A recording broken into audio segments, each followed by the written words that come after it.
You're listening to the Angry Marks Podcast Network. And tonight we have a great guest for you guys. Tonight we have a guy that when you talk about TNA, when you talk about any success, when you talk about longevity, any of that, when you're talking about that company, this guy comes up. We're talking about none other than the Monster Abyss. What's going on, brother? Not much, Drew, man. Thanks for having me on, you guys. It's a big honor to be on. Well, thank you very much. We got our co-hosts on here with me, Q-Ball Carmichael and Zane Paisley. And if it's okay with you, Abyss, what we like to do is kind of go over how you got started and all that great stuff. Let our fans and our listeners know what brought you into the business. Yeah, you know, I came up in the Ohio, Cincinnati, Ohio area in wrestling, and with Roger Ruffin. He's still owns the Northern Wrestling Federation, NWF. He has a school with it, Bone Crushers in Cincinnati. I came up with him, trained by him. He's had some other, guys and girls come out of there. Jillian Hall came out of his school. Chris Harris, Wildcat Chris Harris came out of there. Machine Gun Carl Anderson, who's doing really good with the Bullet Club in New Japan, came out of there as well. So he's had some guys had some success, and so I was with him from when I started in '95 to 2002, and then went to Puerto Rico for a year there with Dutch Mantel and Savio Vega, and was there for a whole year, lived there. That was really cool to get a kind of a territory feel. You know, we were working 4 nights a week every week, so it was the most I ever worked consecutively. So it was really good. It really helped me hone skills and then get better. And then I came back from there, man, and it was TNA. You know, TNA was just starting up in 2002, and I had been on the first show, but there was no real spot for me, so I went to Puerto Rico for the year, and I came back in '03 and started with them and been there ever since. That's awesome, brother. And a lot of people, or some people may or may not know, but you are very intelligent, very smart guy, have a master's degree from the University of Ohio. How do you go from having a master's degree in the University of Ohio to get into this wacky sport and become the monster?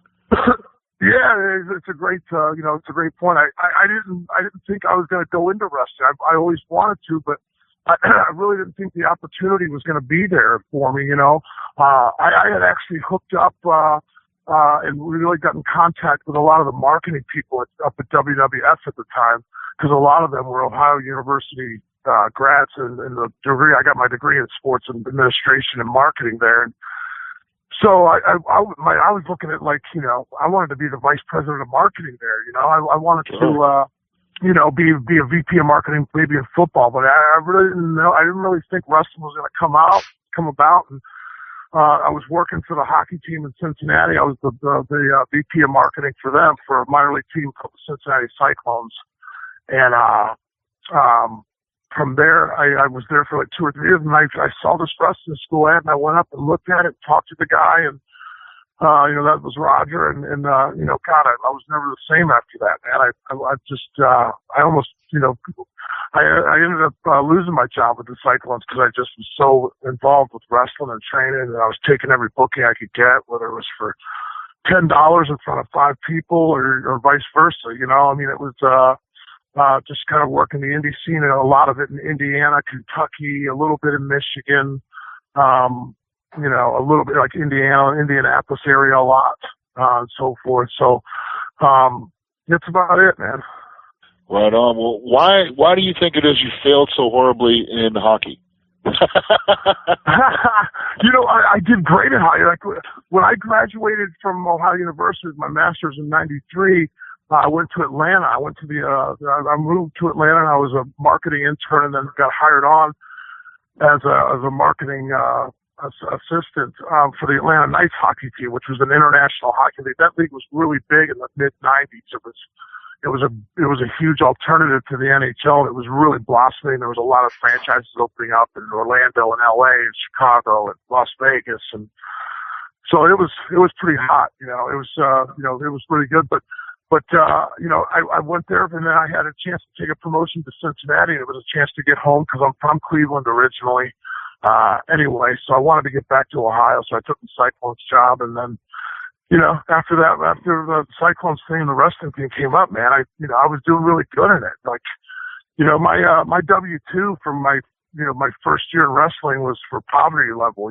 My W-2 the year before in hockey, I did really good, really good. Like, so, I even got audited for it because I went from making a lot to nothing in like 1 year, and they wanted to know why. Right. But I just dropped it, man. I dropped everything for it. I really did. Like, I went from living in a nice apartment in downtown Cincinnati to living in a bi-level house apartment, just to kind of make ends meet. And just like I'm sure you've done, as long as you've been doing this thing, I know you've given up and sacrificed a lot too, For sure. So that's what it was, man. It was just the desire and wanting to do it, and it became a reality. Like when I was in college, I never thought I'd do it, but it just the opportunity was there, and I just kind of jumped in it. Right on.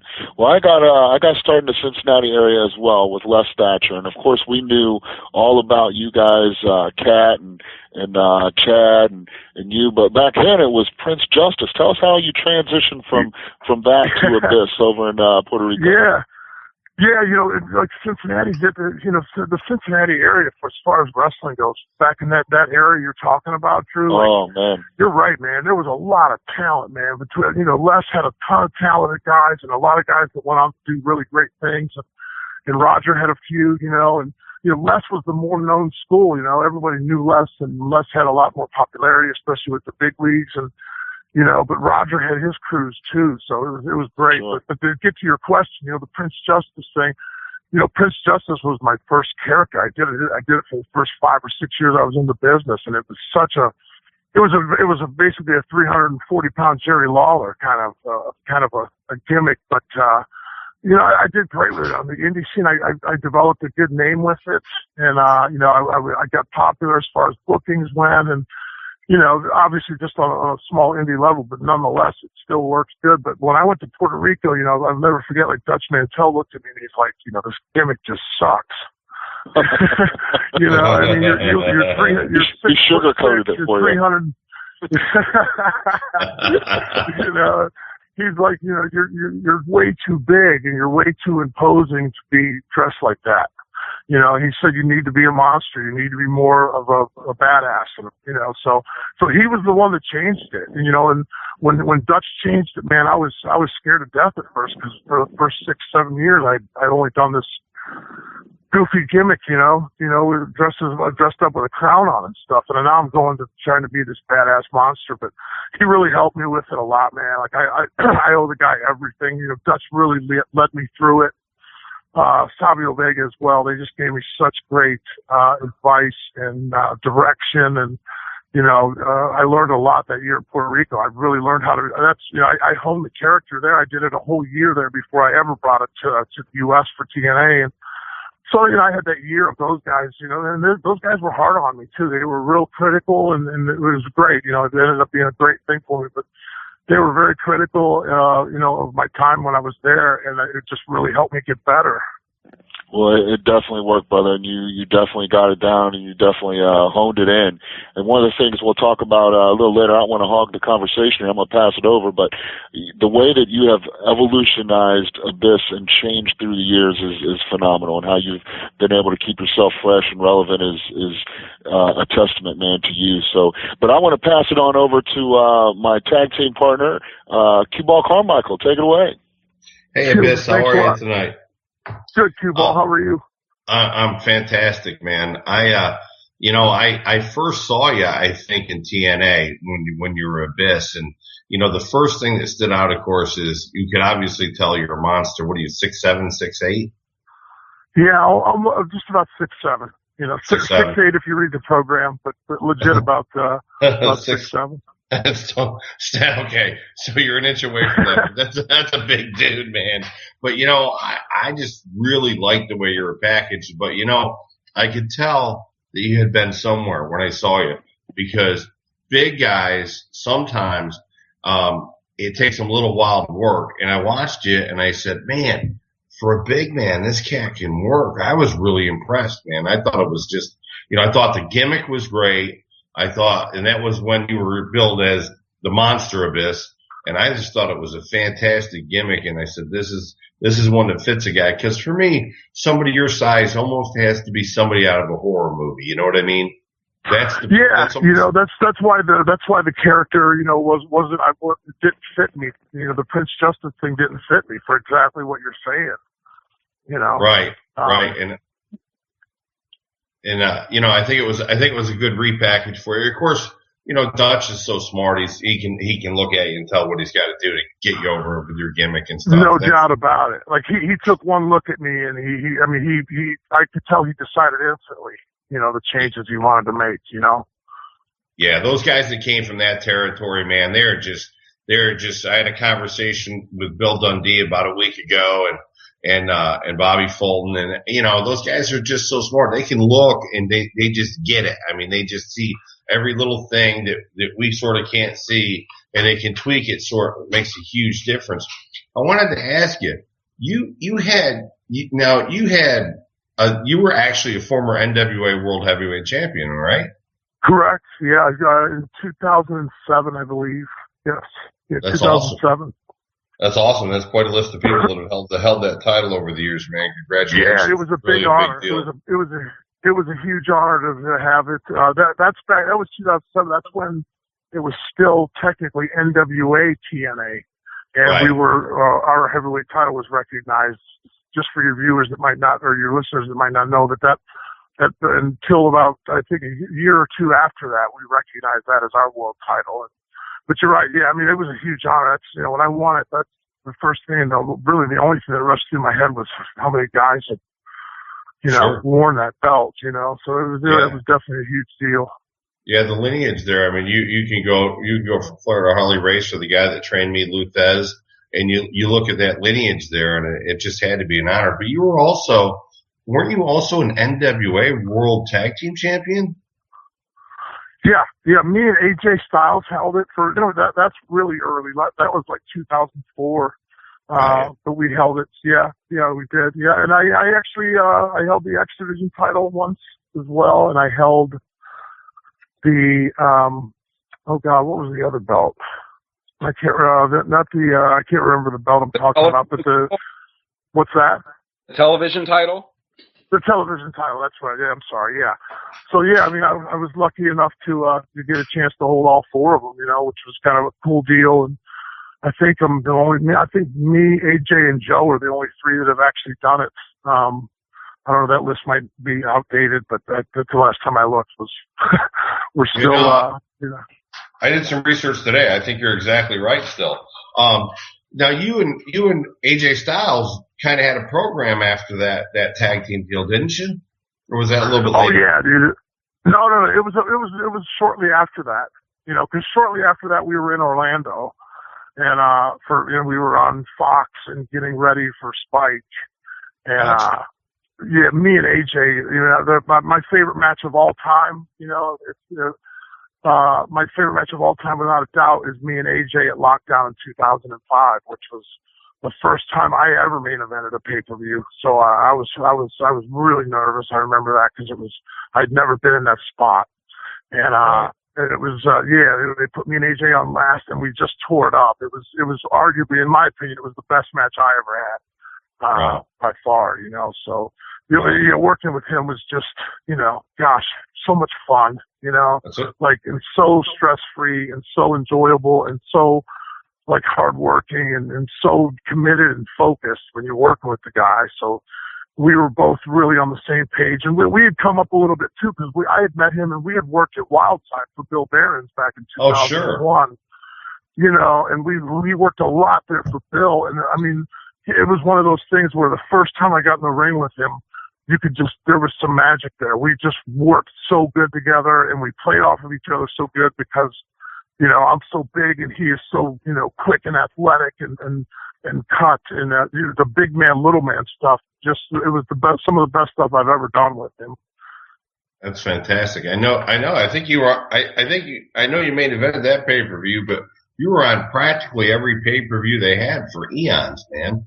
Oh God, yeah. Yeah, I mean, I had that's back when we were doing it. When we were doing a Sunday 3-hour pay-per-view once a month. So we were doing 12 a year. And, there was a few years there, probably 05, 06, and 07. I was probably on at least 11 out of 12, if not all 12. And even moving into '08 and '09, I was probably on 3/4 of them. So I was blessed enough, and I had great people around me, and enjoyed working with a lot of different people and writers, and from Vince Russo to Matt Conway to Dave Lagana, and just Jeff Jarrett, obviously, and Dutch, and so yeah, it's been fantastic. Yeah, I know Wildside gave a start to a lot of people. I know a couple of my boys, JC North and Julio De Niro, worked down there a bit back in 2001, 2002. Hey, those are my boys. Oh, you know Julio? Julio, I have a special place in my heart for Julio. I worked with him on my dark match for TNA. He was the match that got me hired in TNA. Yeah, I taught him and I were on the road together, living together. We were 40 minutes apart for 7 years. I've literally had 50 plus matches with Julio over the years. And please tell him I said hello. I haven't talked to him in a long time. I will, and he's not on Facebook or anything. He's married and got 3 kids and living the normal life on Long Island, which you knew Julio back in the day. That was the last thing you thought was going to happen with him. And he is. My dark match was with him. Well, my dark match was against him. It was dark right prior to one of the Wednesday Night Live pay-per-views way back when it was Wednesday nights for $9 or $10. My dark match was against him, and his manager was Alexi Lagree, who I think it was Mickey James. Yeah, I trained her with Joey Mercury and Christian York and Jimmy Cicero too. And I can't say I trained Julio, but Julio was so bad. The first match we ever had in 1994, he kicked me and broke my jaw. And so I said, either I got to help this kid or I got to kill him. there was no choice. Help him or kill him. And to this day, he's one of my best friends. I'll talk to him this week. I do almost every week, and I'll let him know you said, hey, man. Please do. Yeah, please do. Yep, absolutely. Listen, I don't want to hog the conversation a bit because you and I could go on forever. I've been around for years. You've been around for 20-something years, and we could just talk and find all the mutual acquaintances we had. But I'm going to let my buddy, the Bearded Wonder, Zane Paisley, have a shot at asking you a few questions before I hog the whole thing here, man. Great chat. Okay, buddy. You too. Hi, Biss. This is Zane. Thanks so much for coming on. I just wanted to give you an opportunity real quick before I ask any more questions about to let our listeners know how they can follow your career. And I know that you just started a new a new website called themonsterabyss.com. How else what do you post on there, and what are your social media so that way everybody can follow everything?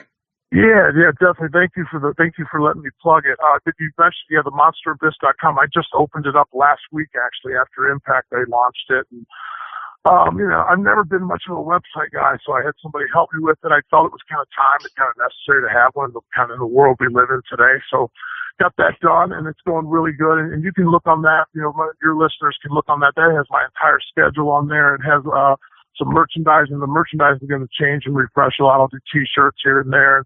But there's everything on there. I'm going to do a weekly column called Abyss Says, which is going to be my views on just the world outside of wrestling. And so, it's going to be all informative. It's got my schedule and latest news and results of shows I've been on and so forth. So that, and then I'm on Twitter at The Real Abyss, one word, and that's it. I'm not on Facebook or anything else. That's kind of the only two I'm focusing on. Awesome. And thank you again for the plug. Oh, well, and I think one of the cool things under your merchandise section is that our listeners can get a call from you, really reasonable price, $30, and you can get a call from the Monster Abyss. So if you've got, a big Christmas present you want to get for a big Abyss fan or somebody's birthday, bar mitzvah, anything like that, you can get a call from Abyss, and you can do that right through themonsterabyss.com. I think that's a really cool thing to do. Yeah, I see it a lot of places, and I see a lot of different companies that offer it, and I just was like, why sign up with somebody else when you can just do it on your own? Sure. Hey, Abyss. I kind of did it. Hey, Abyss, it's you. You know what you should do is you should offer to cut their message on their answering machine or on their phone for them. That's a good idea. For $40.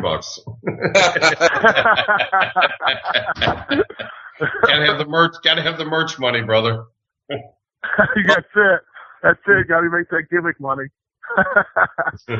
Speaking of that, I've had the opportunity to meet you and take photos with you at a couple different events. One was up in Joliet, Illinois for Pro Wrestling Blitz, and Tony Scarpone. Yes, it was a great show. Yeah. You guys put on an awesome show. It was hot that day, and they had you guys out in a tent outside, but it was super cool to meet you then. And then I was the ring announcer for Intense Championship Wrestling in Marion, Indiana, where you were somehow defeated by Troy Miller, who's one of our favorite guests. You do have a big match coming up in March with somebody named Drew Skills in Indiana. What's your favorite part about doing those independent shows? Is it meeting fans? Is it seeing old buddies that you haven't seen for a while? What goes on in your head when you're doing those? Well, I love doing them, and for so long I couldn't do them. From 2005, till 2010, we were touring so much and the schedule was so busy. And also too, contractually, I wasn't even committed to, for that time span. So, I kind of lost touch with the indie scene, for a while, but with having the time in between TNA now, because we're taping a little bit more at a time, so it gives a little bit more downtime. It's been cool to have those dates back and have that opportunity and kind of pick and choose my schedule and get back out there. Indie wrestling, I love it. I still love it to this day. And if you really love wrestling, to me, it never mattered if I'm in front of 20 people or 2,000 people. It's never really, affected how I kind of look at things. So yeah, does that answer your question at all? Oh, no, yeah, it definitely did. I'm just excited that our listeners and myself have had opportunities to meet you, and we can again. Hey, and I want to point out real quick, Troy Miller didn't beat me. It was a DQ. Okay. Get it right. Get it right, Frank. Wait. He beat me by DQ. Let's just make that real clear. I smell a rematch and another good paying indie booking. I don't know. Maybe I'm crazy. Well, it was just an angle was born. Hey, Zane, I think my promotion, Mid-Atlantic Wrestling League, which is abbreviated as MAWL, Maul, would be perfect for Abyss to come in and have a match in, because he would maul somebody. Our esteemed executive producer and the founder of the show, the Prophet Rick Craig, was Troy Miller's manager, and I think that was the first time that Rick had ever taken a bump. So that was pretty impressive. That was yeah. And you know what? Real quick about Troy Miller. Troy Miller, he's been around this business a long time.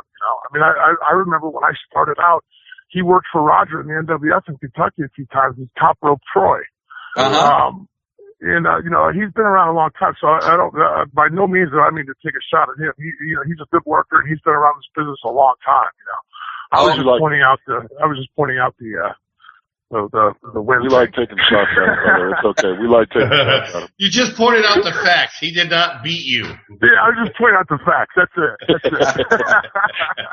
Hey, real quick, I want to say something about Drew too. We were talking off the air. And Drew had tweeted that one thing. It was a little clip from our match we had in TNA. From way back. It was watching it just brought back a lot of memories, and I was telling Drew, how much I liked seeing stuff like that because it kind of brings me down memory lane and stuff. But I'm looking forward to working with Drew. We're working coming up at the Heroes and Legends in March, and this will be, to my knowledge, this will be the first time since our TNA match that we've been in the ring together. So it'll be nice, it'll be cool, it'll be fun, and it'll be intense and hard hitting, and I'm looking forward to it. I have a lot of respect for you, Drew. You've accomplished a lot, and we know what it takes to stay in the business this long, and it's not easy. And you've done it, and so I have a lot of respect for that. I'm looking forward to our match.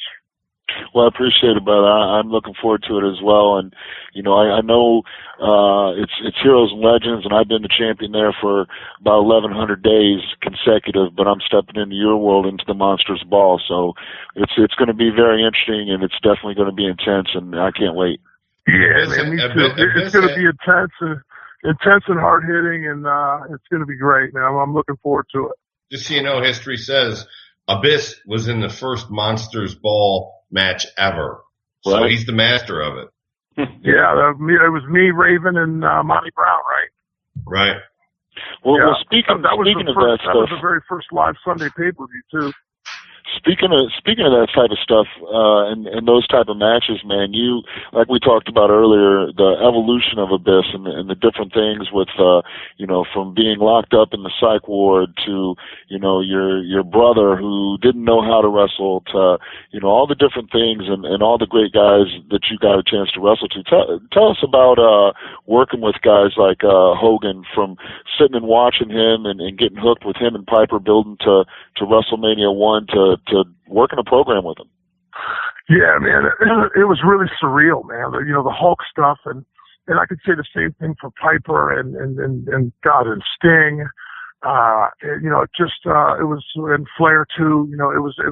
They were great moments for me. They were really surreal because, like you said, man, WrestleMania 1, I was the biggest mark in the world, and now here I am, on a Monday night, going in a tag match with them. And, Hulk's time there was great. I got along with him really good. He treated me fantastic.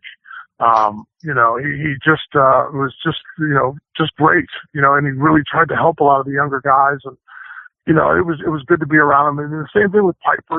We did a couple things, TNA here and there, back in the mid 2006, 7, when he was in TNA for a little bit.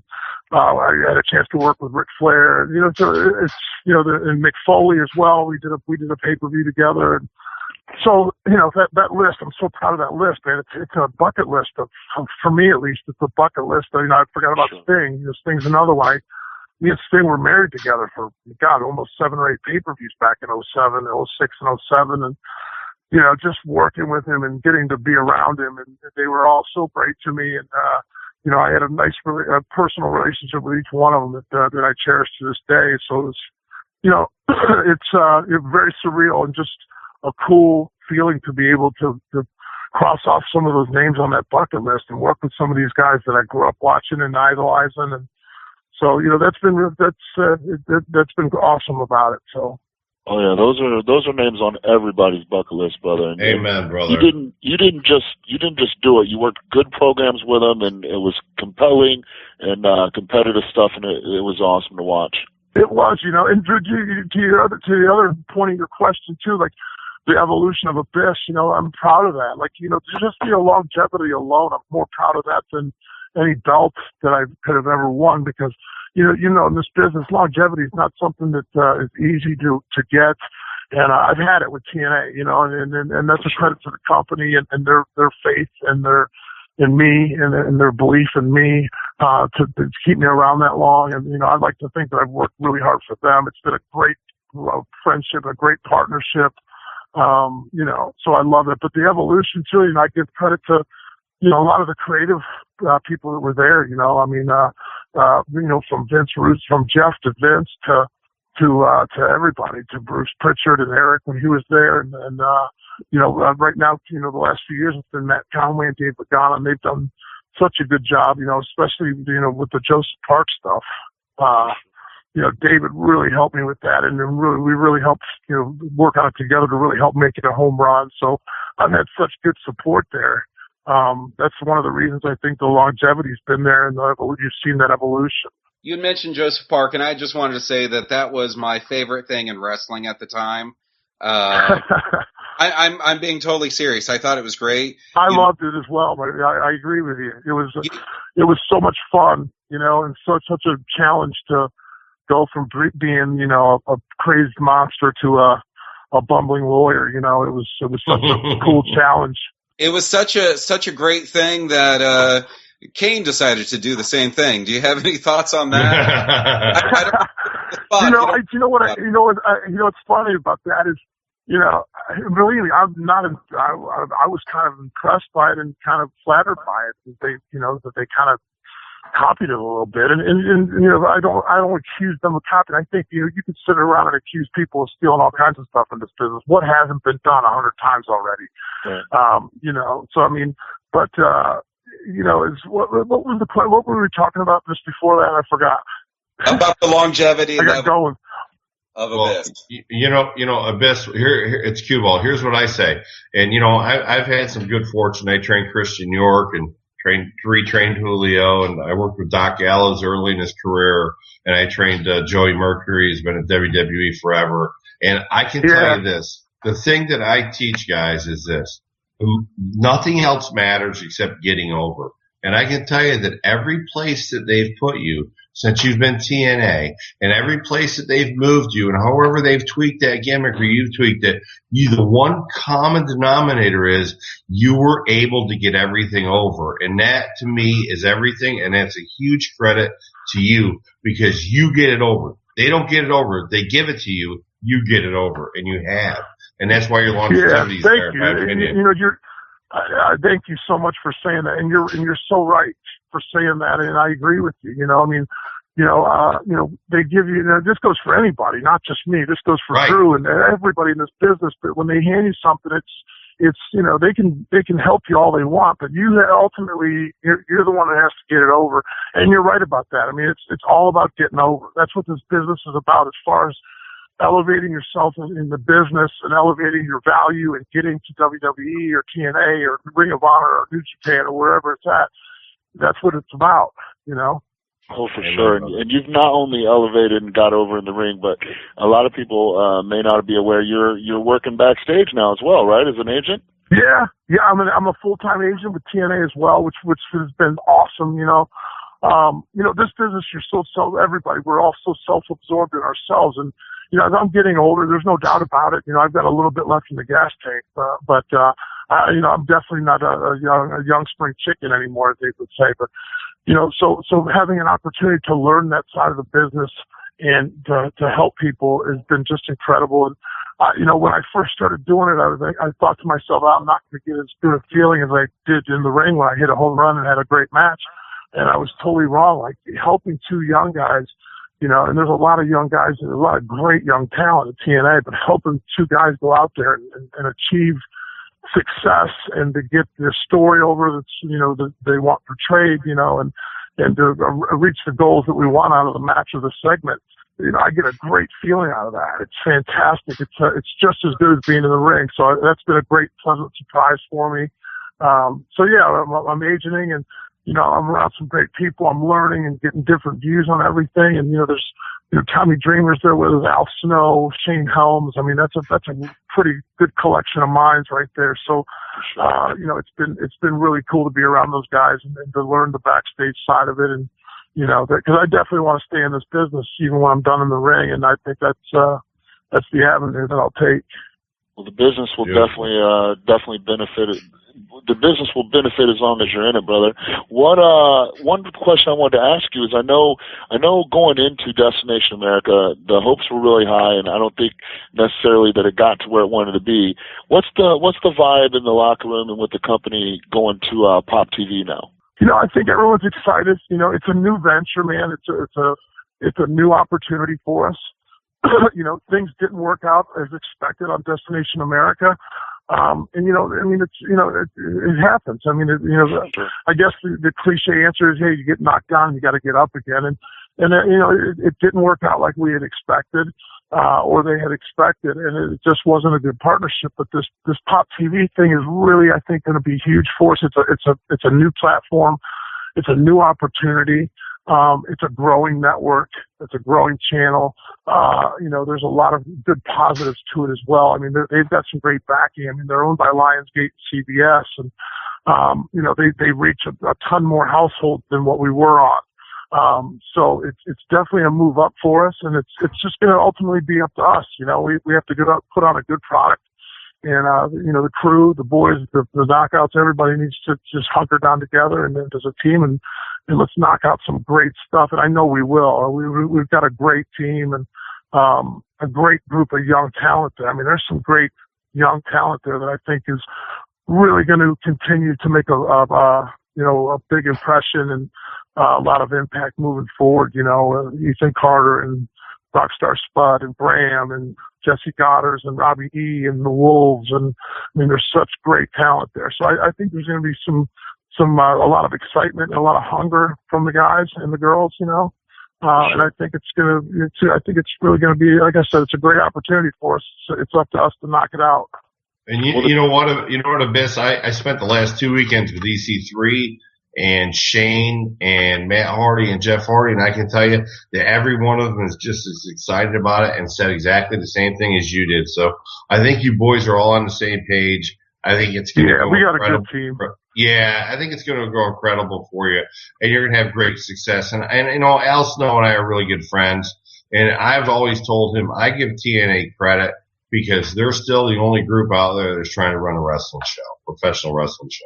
And to me, you know, that's the greatest compliment I could give a promotion is you guys are doing pro wrestling. Well, you guys definitely have a deep talent pool, and you guys are a great team, and they're a better team for having a guy like you as an anchor.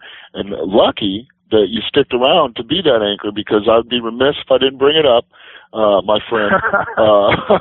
I knew I was waiting for it. Yeah, you knew it was coming. You knew it was coming. Tell us about the WWE offer. You know, it was 2006.